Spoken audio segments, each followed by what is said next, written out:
ಬಿಹಾರದಲ್ಲಿ ಅಮೋಘ ಗೆಲುವಿನ ವಿಶ್ವಾಸ. ತಮಿಳುನಾಡಲ್ಲೂ ಈ ಸಲ ಎನ್ಡಿಎ ವಿಜಯ ಯಾತ್ರೆ. 2026ರ ತಮಿಳುನಾಡು ವಿಧಾನಸಭಾ ಚುನಾವಣೆಗೆ ಎನ್ಡಿಎ ರಹಸ್ಯ ತಯಾರಿ. ತಮಿಳುನಾಡು ರಾಜಕೀಯದಲ್ಲಿ ವಿಜಯ್ ಗೇಮ್ ಚೇಂಜರ್ ಆಗ್ತಾರಾ? ಎನ್ಡಿಎ ವಿಸ್ತರಣೆಯ ಘೋಷಣೆ, ದಳಪತಿಯ ಜೊತೆಗೆ ಎನ್ಡಿಎ ಮೈತ್ರಿ ಫಿಕ್ಸ್.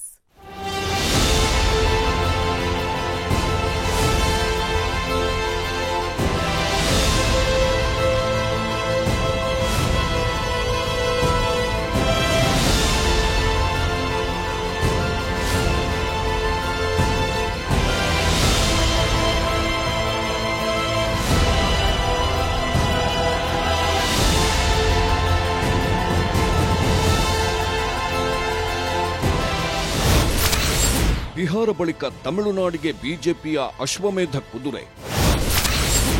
ವಿಜಯ್ ಟಿವಿಕೆ ಜೊತೆ ಎನ್ಡಿಎ ಮೈತ್ರಿ, ತಮಿಳುನಾಡು ರಾಜಕೀಯದಲ್ಲಿ ಸುನಾಮಿ. ಚಾಣಕ್ಯ ಸಾರ, ಎನ್ಡಿಎ ವಿಸ್ತಾರ, ಅಮಿತ್ ಶಾ ಸ್ಫೋಟಕ ಸುಳಿವು. बात तमिलनाडु की करना चाहता हूं, वहां पर आपका एआईडीएमके के संग गठबंधन है इस बार. क्या कुछ बात विवेक जी से भी हो रही है इस वक्त भारतीय जनता पार्टी की? ऐसी कुछ अटकलें हैं तो मैंने सोचा आपसे सीधे पूछूं.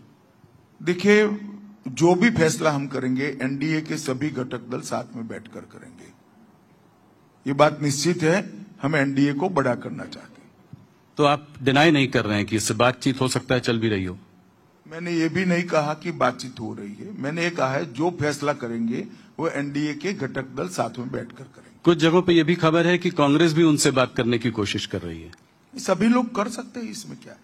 ನೆಟ್ವರ್ಕ್ 18ನ ವಿಶೇಷ ಸಂದರ್ಶನದಲ್ಲಿ ಕೇಂದ್ರ ಗೃಹ ಸಚಿವ ಬಿಜೆಪಿಯ ಚಾಣಕ್ಯ ನೀಡಿರೋ ಈ ಹೇಳಿಕೆ ಇಡೀ ತಮಿಳುನಾಡಲ್ಲಿ ಸಂಚಲನ ಮೂಡಿಸಿದೆ.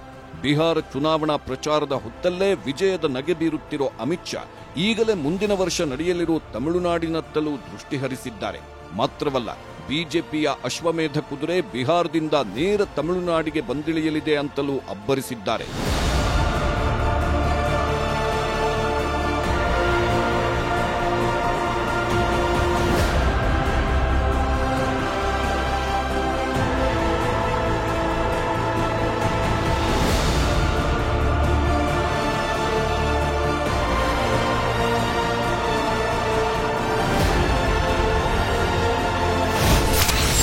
ತಮಿಳುನಾಡಿನಲ್ಲಿ ಹೊಸ ಮೈತ್ರಿ ಸಮೀಕರಣ. ದಳಪತಿ ವಿಜಯ್ ಜೊತೆ ಬಿಜೆಪಿ ಸಂಪರ್ಕ. ಮುನ್ಸೂಚನೆ ಕೊಟ್ರ ಚುನಾವಣಾ ಚಾಣಕ್ಯ. ನೆಟ್ವರ್ಕ್ 18ನ ಎಂಡಿ ಮತ್ತು editor in chief Rahul Joshi ಅವರಿಗೆ ನೀಡಿದ ವಿಶೇಷ ಸಂದರ್ಶನದಲ್ಲಿ ಅಮಿತ್ ಶಾ ಮನಬಿಚ್ಚಿ ಮಾತನಾಡಿದ್ರು. ಬಿಹಾರ ಚುನಾವಣೆಯಲ್ಲಿ ಗೆಲುವು ಶತಸಿದ್ಧ ಅಂತ ಖಡಕ್ಕಾಗಿ ಹೇಳಿದ್ರು. ಮಾತ್ರವಲ್ಲ, ಎನ್ಡಿಎಯನ್ನ ಇನ್ನಷ್ಟು ವಿಸ್ತರಿಸೋ ಯೋಜನೆಯನ್ನ ಹೇಳಿಕೊಂಡ್ರು. ಎನ್ಡಿಎ ಮಿತ್ರ ಪಕ್ಷಗಳ ಜೊತೆ ಚರ್ಚಿಸಿ ಇನ್ನೂ ಹಲವು ಕಡೆಗಳಲ್ಲಿ ಮೈತ್ರಿ ಮಾಡಿ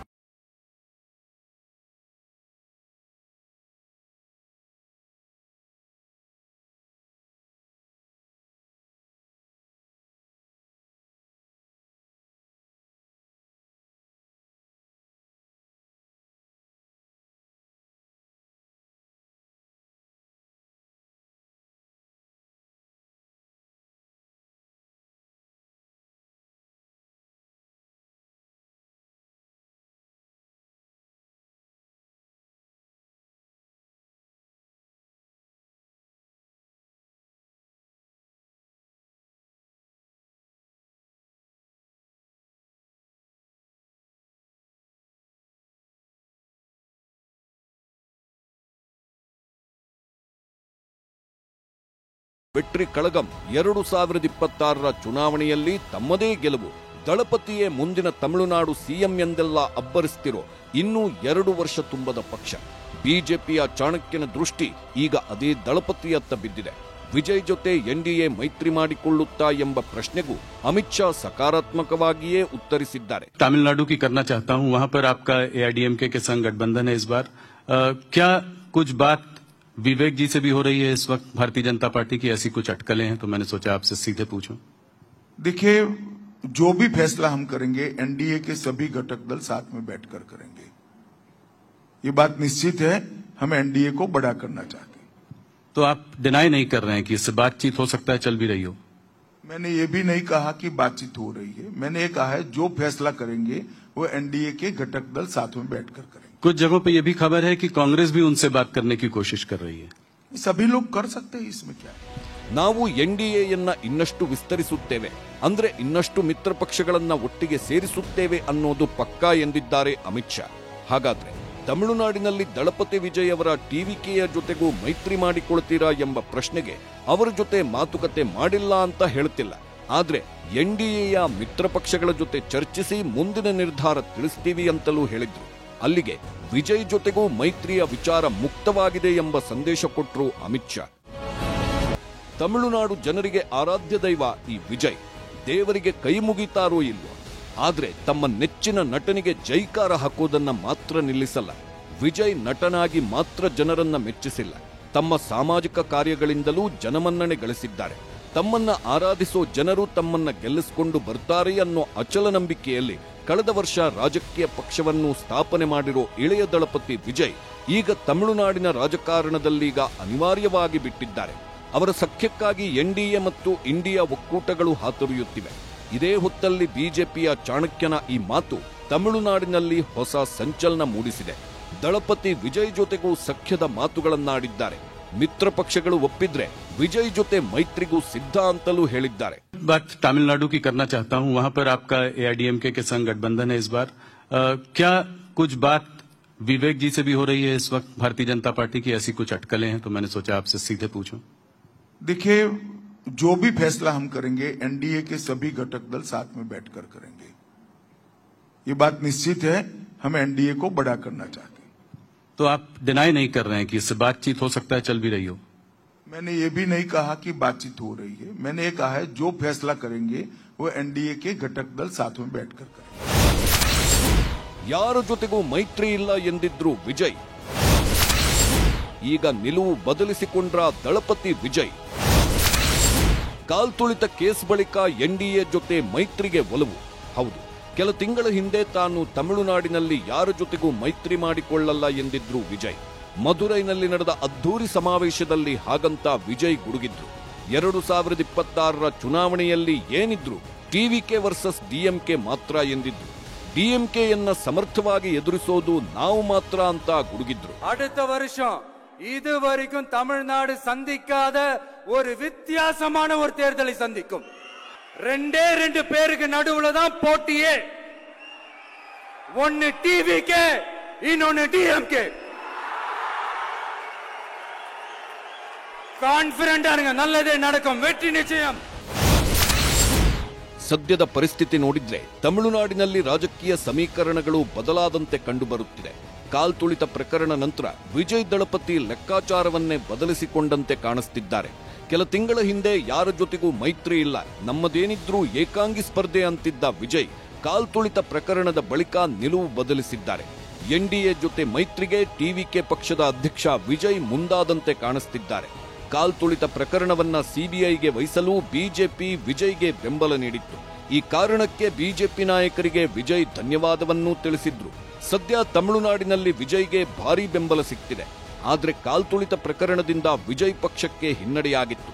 ಕಾಲ್ತುಳಿತ ಕೇಸ್ನ ಕಪ್ಪು ಚುಕ್ಕೆ ಅಳಿಸಿ ಹಾಕಲು ಬಯಸುತ್ತಿದ್ದಾರೆ ವಿಜಯ್. ಹಾಗಾಗಿಯೇ ಎನ್ಡಿಎ ಜೊತೆ ಮೈತ್ರಿಗೆ ವಿಜಯ್ ಚಿಂತಿಸುತ್ತಿದ್ದಾರೆ. ತನ್ನ ಕಾರ್ಯತಂತ್ರಗಳನ್ನು ಮರುರೂಪಿಸಲು ನಿರ್ಧರಿಸಿದ್ದಾರೆ ವಿಜಯ್. உங்க ஏகனாபுரம் ஊருக்குள்ள நான் வரேன்.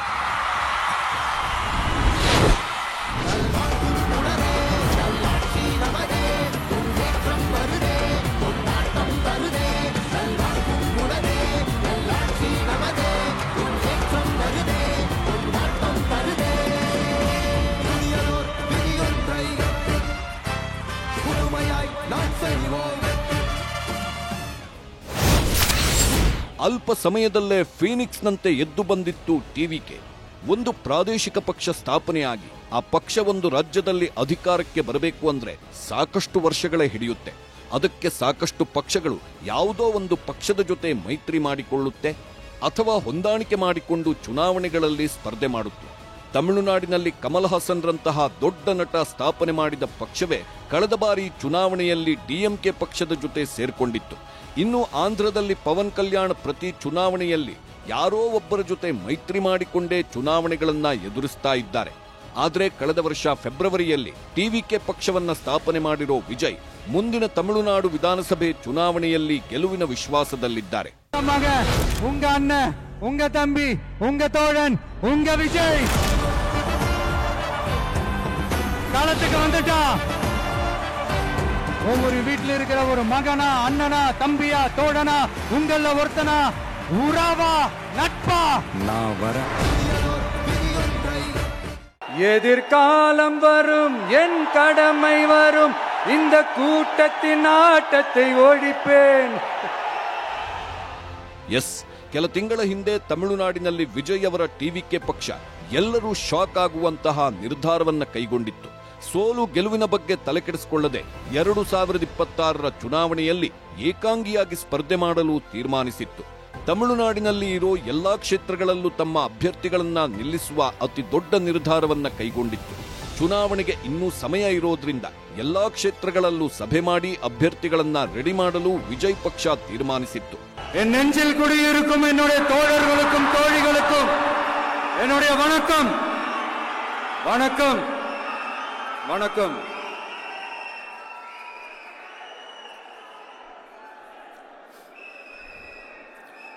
கதறல் சத்தம் எப்படி இருக்கு?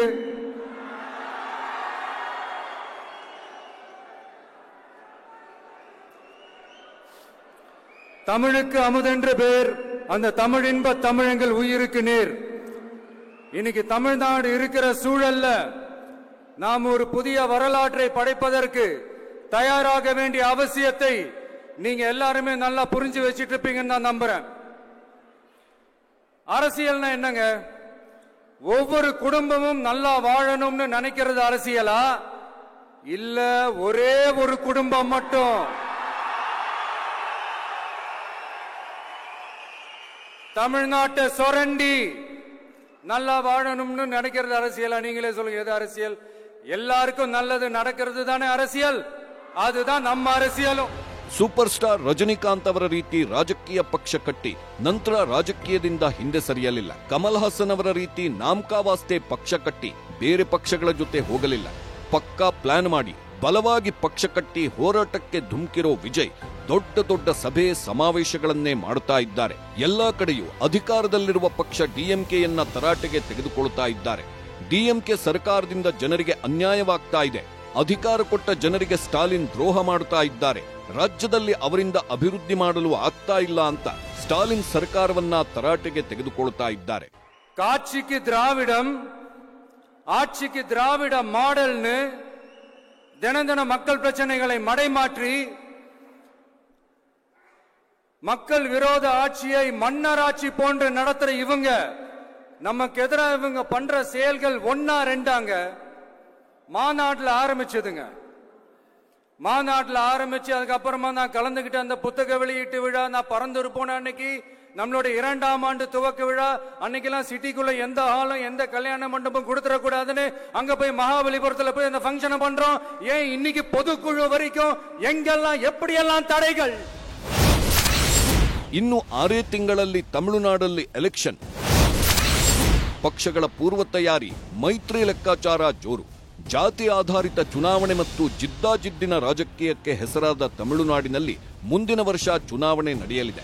ಏಪ್ರಿಲ್ 2026ರೊಳಗೆ ಚುನಾವಣೆ ನಡೆಯಬೇಕಿರುವುದರಿಂದ ರಾಜಕೀಯ ಪಾರ್ಟಿಗಳಿಗೆ 6-7 ತಿಂಗಳು ಮಾತ್ರ ಇದೆ. ಹಾಗಾಗಿ ಪೂರ್ವ ತಯಾರಿ ಜೋರಾಗಿ ನಡೆಯುತ್ತಿದ್ದು ಬೇರೆ ಬೇರೆ ಪಕ್ಷಗಳ ಜೊತೆ ಒಕ್ಕೂಟ ಬಲವರ್ಧನೆಗೊಳಿಸುವ ಕೆಲಸ ನಡೆಯುತ್ತಿದೆ. 2021ರ ಅಸೆಂಬ್ಲಿ ಚುನಾವಣೆ 2 ಮಾಜಿ ಮುಖ್ಯಮಂತ್ರಿಗಳಾಗಿದ್ದ ಜಯಲಲಿತಾ ಮತ್ತು ಕರುಣಾನಿಧಿ ಅವರ ನಿಧನದ ನಂತರ ನಡೆದಿತ್ತು. ಜಯಲಲಿತಾ ಮೃತಪಟ್ಟ ನಂತರ ತಮಿಳುನಾಡಿನ ಪ್ರಮುಖ ವಿರೋಧ ಪಕ್ಷವಾದ ಎಐಎಡಿಎಂಕೆಯಲ್ಲಿ ಹಿಂದಿನ ಶಿಸ್ತು ಅಥವಾ ಒಗ್ಗಟ್ಟು ಇರಲಿಲ್ಲ. ಪವರ್ ಪಾಲಿಟಿಕ್ಸ್ನಲ್ಲಿ 2 ಮಾಜಿ ಸಿಎಂಗಳಾದ ಎಡಪ್ಪಾಡಿ ಪಳನಿಸ್ವಾಮಿ ಮತ್ತು ಓ ಪನ್ನೀರ್ ಸೆಲ್ವಂ ಬೇರೆ ಬೇರೆಯಾದರು. ಮುಂದಿನ ವರ್ಷ ನಡೆಯಲಿರುವ ಚುನಾವಣೆ ಕುತೂಹಲಕ್ಕೆ ಕಾರಣವಾಗಿರುವುದು ತಮಿಳಿನ ಜನಪ್ರಿಯ ಸಿನಿಮಾ ನಟ ದಳಪತಿ ವಿಜಯ್ ಅವರ ರಾಜಕೀಯ ಎಂಟ್ರಿ. ಡಿಎಂಕೆ ಮತ್ತು ಎಐಎಡಿಎಂಕೆ ಮೈತ್ರಿಕೂಟ ತಮ್ಮ ಪಾರ್ಟಿಯ ವಿರೋಧಿಗಳು ಎಂದೇ ಪ್ರಚಾರ ಮಾಡುತ್ತಿದ್ದ ವಿಜಯ್ ನೇತೃತ್ವದ ಟಿವಿಕೆ ಪಾರ್ಟಿಗೆ ಬಹುದೊಡ್ಡ ಹಿನ್ನಡೆಯಾಗಿದ್ದು ಕರೂರ್ ಕಾಲ್ತುಳಿತದ ನೋವಿನ ಘಟನೆ. ಹಾಗಾಗಿ ಅವರ ಮುಂದಿನ ರಾಜಕೀಯ ಸಮೀಕರಣದ ಲೆಕ್ಕಾಚಾರವೇ ಈಗ ಕುತೂಹಲಕ್ಕೆ ಕಾರಣವಾಗಿದೆ. அடுத்த வருஷம் இதுவரைக்கும் தமிழ்நாடு சந்திக்காத ஒரு வித்தியாசமான ஒரு தேர்தலை சந்திக்கும்.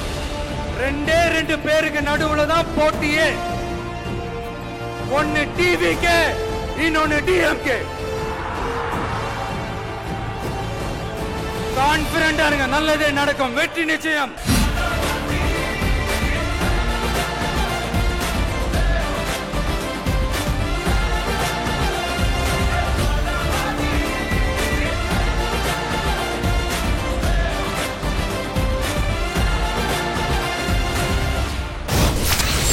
ವಿಜಯ್ಗೆ ಶಾಕ್ ನೀಡಿದ ಕರೂರು ಕಾಲ್ತುಳಿತ ಕೇಸ್. ಕರೂರ್ ಕೇಸ್ ಬಗ್ಗೆ ಆರೋಪ ಪ್ರತ್ಯಾರೋಪ. ಜನಪ್ರಿಯ ನಟರಾಗಿದ್ದರೂ ರಾಜಕೀಯ ಮತ್ತು ರಾಜಕಾರಣಕ್ಕೆ ಹೊಸದಾಗಿರುವ ವಿಜಯ್ಗೆ ಕರೂರ್ ಕಾಲ್ತುಳಿತ ಕೇಸ್ ಅಕ್ಷರಶಃ ಶಾಕ್ ನೀಡಿತ್ತು. ಮಧ್ಯಾಹ್ನ 1 ಗಂಟೆ ಸುಮಾರಿಗೆ ಆಗಮಿಸಬೇಕಾಗಿದ್ದ ವಿಜಯ್ ಘಟನೆ ಸಂಭವಿಸಿದ ಜಾಗಕ್ಕೆ ಹೋಗಿದ್ದದ್ದು ರಾತ್ರಿ 7 ಗಂಟೆಗೆ. ಕಿರಿದಾದ ಜಾಗದಲ್ಲಿ ಕಿಕ್ಕಿರಿದು ಜನ ಸೇರಿದ್ದರಿಂದ ಮತ್ತು ಇತರ ಅವ್ಯವಸ್ಥೆಯಿಂದ ತಮಿಳುನಾಡು ರಾಜಕೀಯದ ಇತಿಹಾಸದಲ್ಲೇ ಕಂಡು ಕೇಳರಿಯದ ದುರಂತ ಸಂಭವಿಸಿ 41 ಜನ ಸಾವನ್ನಪ್ಪಿದ್ರು. ಘಟನೆ ನಡೆದ ಸ್ಥಳಕ್ಕೆ ರಾಜಕೀಯ ಮುಖಂಡರು ಭೇಟಿ ನೀಡಿ ಸಂತ್ರಸ್ತರಿಗೆ ಸಾಂತ್ವನ ಹೇಳಿದ್ರು. ಇದರ ಜೊತೆಗೆ ಆರೋಪ ಪ್ರತ್ಯಾರೋಪದ ರಾಜಕೀಯವೂ ನಡೆಯುತ್ತಲೇ ಇದೆ. ಟಿವಿಕೆ ಪಾರ್ಟಿ ರ್ಯಾಲಿಯಲ್ಲಿ ನಡೆದಿತ್ತು ದುರಂತ. ಆ ಬಳಿಕ ಪಳನಿಸ್ವಾಮಿ ವಿಜಯ್ ಫೋನ್ ಸಂಭಾಷಣೆ. ವಿಜಯ್ ಅವರ ತಮಿಳಿಗ ವೆಟ್ರಿ ಕಳಗಂ ಅಂದ್ರೆ ಟಿವಿಕೆ ಪಾರ್ಟಿಯ ರ್ಯಾಲಿಯಲ್ಲಿ ನಡೆದ ದುರ್ಘಟನೆಗೆ ಸಂತಾಪ ಸೂಚಿಸಲು ತಮಿಳುನಾಡಿನ ಮಾಜಿ ಸಿಎಂ ಮತ್ತು ವಿಪಕ್ಷ ನಾಯಕರೂ ಆಗಿರೋ ಎಡಪ್ಪಾಡಿ ಪಳನಿಸ್ವಾಮಿ ವಿಜಯ್ ಜೊತೆ ದೂರವಾಣಿ ಮೂಲಕ ಮಾತುಕತೆಯನ್ನ ನಡೆಸಿದ್ರು.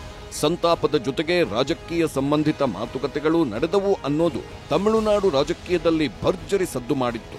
ಆಗಲೇ ಎಂಕೆ ಸ್ಟಾಲಿನ್ ನೇತೃತ್ವದ ಡಿಎಂಕೆ ಸರ್ಕಾರವನ್ನ ಕಿತ್ತೊಗೆಯಲು ಮೈತ್ರಿಯ ಪ್ರಸ್ತಾವನೆಯನ್ನ ಇಪಿಎಸ್ ಮುಂದಿಟ್ಟಿದ್ರು ಅಂತಲೂ ಹೇಳಲಾಗ್ತಿತ್ತು. ವಿಶೇಷವೆಂದ್ರೆ ಎಡಪ್ಪಾಡಿ ಪಳನಿಸ್ವಾಮಿಯ ಈ ಮೈತ್ರಿ ಪ್ರಸ್ತಾವನೆಯನ್ನ ವಿಜಯ್ ತಳ್ಳಿ ಹಾಕಲೇ ಇಲ್ಲ. ಬದಲಿಗೆ ಮುಂದಿನ ವರ್ಷದ ಜನವರಿಯೊಳಗೆ ಮತ್ತೆ ನಿಮ್ಮನ್ನ ಭೇಟಿಯಾಗಿ ಅಂತಿಮ ನಿರ್ಧಾರ ತೆಗೆದುಕೊಳ್ಳುವುದಾಗಿ ವಿಜಯ್ ಹೇಳಿದ್ರು. ಸುಮಾರು 30 ನಿಮಿಷದಷ್ಟು ಹೊತ್ತು ಪಳನಿಸ್ವಾಮಿ ವಿಜಯ್ ನಡುವೆ ಮಾತುಕತೆ ನಡೆದಿತ್ತು.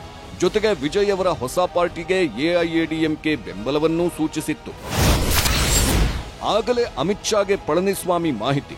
ಕರೂರು ಕಾಲ್ತುಳಿತ ಸಂಭವಿಸಿದ ನಂತರ ಬಿಜೆಪಿ ಸೇರಿ ಎಲ್ಲಾ ಪಾರ್ಟಿಯ ನಾಯಕರು ಘಟನಾ ಸ್ಥಳಕ್ಕೆ ಹೋಗಿದ್ರು. ಮೊದಲು ಡಿಎಂಕೆ ಸರ್ಕಾರ ಮತ್ತು ವಿಜಯ್ ವಿರುದ್ಧ ಕಿಡಿಕಾರುತ್ತಿದ್ದ ಬಿಜೆಪಿ ನಾಯಕರು ನಂತರ ತಮ್ಮ ವಾಗ್ದಾಳಿಯನ್ನ ಸರ್ಕಾರದ ವಿರುದ್ಧ ತಿರುಗಿಸಿದ್ರು. ವಿಜಯ್ ಅವರ ಸಮಾವೇಶಕ್ಕೆ ಸಿಗುತ್ತಿರೋ ಜನಬೆಂಬಲ ಮತ್ತು ಮುಂದಿನ ಚುನಾವಣೆಯಲ್ಲಿ ಅದು ಮತವಾಗಿ ಪರಿವರ್ತನೆಯಾಗುವ ಸಾಧ್ಯತೆಯ ಬಗ್ಗೆ ಆಗಲೇ ಅಮಿತ್ ಶಾಗೆ ತಮಿಳುನಾಡಿನ ಬಿಜೆಪಿ ನಾಯಕರು ಮತ್ತು ಪಳನಿಸ್ವಾಮಿ ವಿವರಿಸಿದ್ದಾರೆ ಎಂಬ ಮಾಹಿತಿ ಹರಿದಾಡಿತ್ತು.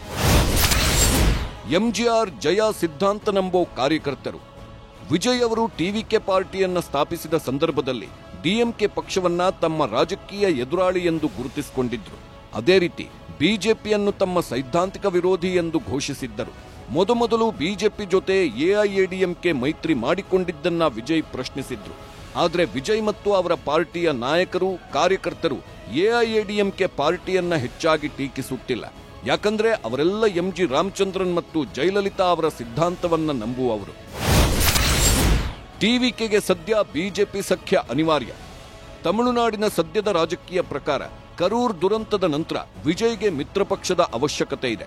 ಕರೂರ್ ದುರಂತದ ಬಳಿಕ ಬಿಜೆಪಿ ಬೆಂಬಲಕ್ಕೆ ಬಂದಿರೋದು ಪ್ರಕರಣವನ್ನ ಸಿಬಿಐಗೆ ವಹಿಸಲು ನೆರವಾಗಿದ್ದು ಅವರಿಗೆ ಇನ್ನಷ್ಟು ಬೂಸ್ಟ್ ಸಿಕ್ಕಿದೆ. ಸದ್ಯ ತಮಿಳುನಾಡಲ್ಲಿ ಎಐಎಡಿಎಂಕೆ ಅಲೆ ತಗ್ಗಿದೆ. ಟಿವಿಕೆಯೇ ಹೆಚ್ಚು ಗಟ್ಟಿಯಾಗ್ತಿದೆ. ಹಾಗಾಗಿ ಡಿಎಂಕೆಯನ್ನ ಎದುರಿಸಲು ಎನ್ಡಿಎ ಜೊತೆ ಸೇರಿಕೊಳ್ಳುವುದೇ ಸೂಕ್ತ ಎಂಬ ನಿರ್ಧಾರಕ್ಕೆ ಬಂದಂತಿದ್ದಾರೆ ವಿಜಯ್. ಅಲ್ಲದೆ ಕಳೆದ ಲೋಕಸಭೆ ಚುನಾವಣೆಯ ಸಂದರ್ಭದಲ್ಲಿ 39 ಕ್ಷೇತ್ರದಲ್ಲೂ ಡಿಎಂಕೆ ಮೈತ್ರಿಕೂಟ ಕ್ಲೀನ್ ಸ್ವೀಪ್ ಮಾಡಿತ್ತು. ಇಲ್ಲಿ ಬಿಜೆಪಿ ಗೆಲುವನ್ನ ಸಾಧಿಸಲು ಸಾಧ್ಯವಾಗದಿದ್ರು ಗಣನೀಯ ಪ್ರಮಾಣದಲ್ಲಿ ತನ್ನ ವೋಟ್ ಶೇರ್ ಅನ್ನ ಹೆಚ್ಚಿಸಿಕೊಂಡಿತ್ತು. ಲೋಕಸಭಾ ಚುನಾವಣೆಯ ಫಲಿತಾಂಶದ ಬೆನ್ನಲ್ಲೇ ಡಿಎಂಕೆ ಕಾರ್ಯಕರ್ತರ ಸಭೆಯಲ್ಲಿ ಈ ಬಗ್ಗೆ ಸಿಎಂ ಎಂಕೆ ಸ್ಟಾಲಿನ್ ಬಿಜೆಪಿಯ ಅಸ್ತಿತ್ವ ಹೆಚ್ಚಾಗುತ್ತಿರುವುದರ ಬಗ್ಗೆ ಎಚ್ಚರಿಕೆಯನ್ನು ತಮ್ಮ ಕೇಡರ್ಗಳಿಗೆ ನೀಡಿದ್ರು. ಬಿಜೆಪಿ ಸ್ಪರ್ಧೆಯಿಂದ ಎಐಎಡಿಎಂಕೆಗೆ ಸೋಲು. ಕೆಲವು ಲೋಕಸಭಾ ಕ್ಷೇತ್ರಗಳಲ್ಲಿ ಬಿಜೆಪಿ ಅಭ್ಯರ್ಥಿಯ ಸ್ಪರ್ಧೆಯಿಂದಾಗಿ ಎಐಎಡಿಎಂಕೆ ಪಾರ್ಟಿ ಸೋಲನ್ನ ಅನುಭವಿಸಿತ್ತು. ಬಿಜೆಪಿ ಪ್ರತ್ಯೇಕವಾಗಿ ಸ್ಪರ್ಧಿಸಿದ್ದು ಡಿಎಂಕೆ ಮೈತ್ರಿಕೂಟಕ್ಕೆ ದೊಡ್ಡ ಲಾಭವಾಗಿ ಪರಿಣಮಿಸಿತ್ತು. ಚುನಾವಣೆಗೂ ಮುನ್ನವೇ ಪಾರ್ಟಿಯ ಹಲವು ಮುಖಂಡರು ಬಿಜೆಪಿ ಜೊತೆ ಮೈತ್ರಿ ಕಡಿದುಕೊಳ್ಳುವುದು ಬೇಡ ಎಂದು ಒತ್ತಾಯಿಸಿದ್ದರು. ಬಹುತೇಕ ಏಕಪಕ್ಷೀಯ ನಿರ್ಧಾರವನ್ನ ತೆಗೆದುಕೊಂಡು ಎಡಪ್ಪಾಡಿ ಎನ್ಡಿಎ ಮೈತ್ರಿಕೂಟದಿಂದ ಹೊರಬಂದಿದ್ರು. ಇದೇ ತಪ್ಪನ್ನ ಮತ್ತೆ ಮಾಡಿದ್ರೆ ಪಾರ್ಟಿಯ ಅಸ್ತಿತ್ವಕ್ಕೆ ಧಕ್ಕೆ ಬರಬಹುದು ಎನ್ನುವ ಎಚ್ಚರಿಕೆಯನ್ನ ಹಲವು ಮುಖಂಡರು ನೀಡಿದ್ದಾರೆ. ಎಐಎಡಿಎಂಕೆ ಸಮಾವೇಶದಲ್ಲಿ ಟಿವಿಕೆ ಧ್ವಜ. ಟಿವಿಕೆ ಪಾರ್ಟಿಗೆ ದೊಡ್ಡ ಹಿನ್ನಡೆಯಾಗಿದ್ದದ್ದು ಕರೂರ್ ಕಾಲ್ತುಳಿತದ ದುರಂತ. ಈ ಹೊತ್ತಿನ ತಮಿಳುನಾಡಿನ ರಾಜಕೀಯ ವಿಜಯ್ ಈ ಮೊದಲು ಘೋಷಿಸಿದಂತೆ ಸ್ವತಂತ್ರ ಸ್ಪರ್ಧೆಯ ನಿಲುವಿಗೆ ಹಿನ್ನಡೆಯಂತೂ ಖಂಡಿತ ಆಗಿದೆ. ಇನ್ನೊಂದು ಕಡೆ ವಿಜಯ್ ಅವರನ್ನ ಬಿಜೆಪಿ ಎಐಎಡಿಎಂಕೆ ಜೊತೆ ಕೈಜೋಡಿಸಲು ಮನವೊಲಿಸಲು ಬಿಜೆಪಿ ನಾಯಕರೇ ಪ್ರಯತ್ನಿಸುತ್ತಿದ್ದಾರೆ. ಅಲ್ಲದೆ ಎಐಎಡಿಎಂಕೆ ಪಾರ್ಟಿಯ ಸಮಾವೇಶದಲ್ಲಿ ವಿಜಯ್ ಪಾರ್ಟಿಯ ಧ್ವಜವೂ ಹಾರಾಡುತ್ತಿತ್ತು. ಇವೆಲ್ಲದರ ಮಧ್ಯೆ ಅಮಿತ್ ಶಾ ಕೂಡ ವಿಜಯ್ ಪಕ್ಷದ ಜೊತೆ ಎನ್ಡಿಎ ಮೈತ್ರಿಗೆ ಸಕಾರಾತ್ಮಕ ಮಾತುಗಳನ್ನೇ ಆಡಿದ್ದಾರೆ. ಸದ್ಯದ ಎಲ್ಲ ಲೆಕ್ಕಾಚಾರ, ರಾಜಕೀಯ ಸಮೀಕರಣದ ಪ್ರಕಾರ ವಿಜಯ್ ಅವರ ಟಿವಿಕೆ ಪಾರ್ಟಿಯು ಬಿಜೆಪಿ ಜೊತೆ ಮೈತ್ರಿ ಮಾಡಿಕೊಳ್ಳಬಹುದು.